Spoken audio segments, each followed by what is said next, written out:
श्रीमदानन्दतीर्थभगवत्पादाचार्यगुरुभ्यो नमः।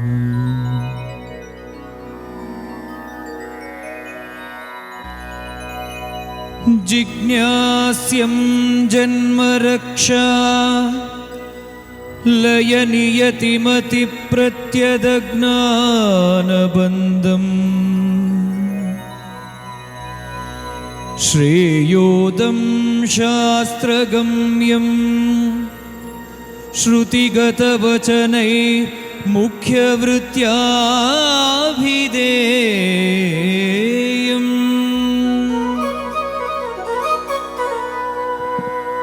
भैष्मीसत्यासमेतं बहुगुणवपुषं भीतिपूर्वारदूरम्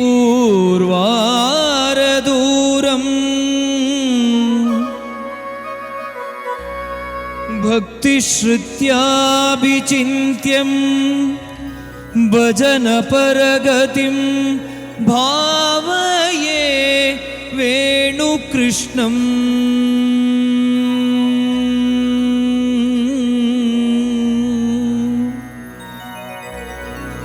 भावये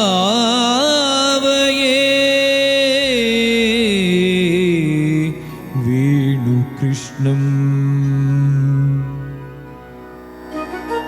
भावये वेणुकृष्णम्।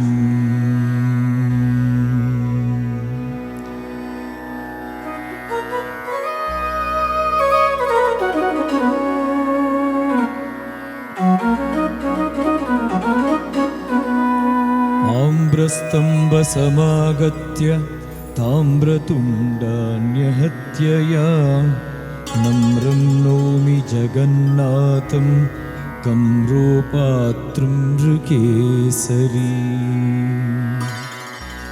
सर्वमङ्गलमाङ्गल्ये शिवे सर्वार्थसाधिके शरण्ये त्र्यम्बके देवी नारायणि नमोऽस्तुते। बुद्धिर्बलं यशोधैर्यं निर्भयत्वम् अरोगता अजाड्यं वाक्पटुत्वं च हनुमत्स्मरणात् भवेत्। भवति यदनुभावा येडमूकोऽपि वाग्मी जडमतिरपि जन्तुर्जायते प्राज्ञमौलिः सकलवचनचेतो देवता भारती सा मम वचसि निधत्तां सन्निधिं मानसे च। मृत्युञ्जयाय रुद्राय नीलकण्ठाय शम्भवे अमृतेशाय सर्वाय महादेवाय ते नमः। अन्नपूर्णे सदा पूर्णे शङ्करप्राणवल्लभे ज्ञानवैराग्यसिद्ध्यर्थं भिक्षां देहि च पार्वती। चित्रैपदैश्च गम्भीरैर्वाक्यैर्मानैरखण्डितैः गुरुभावं वञ्जयन्ती भाति श्रीजयतीर्थवान्। नमः श्रीपादराजाय नमस्ते श्रीव्यासयोगिने नमः पुरन्दरार्याय विजयार्याय ते नमः।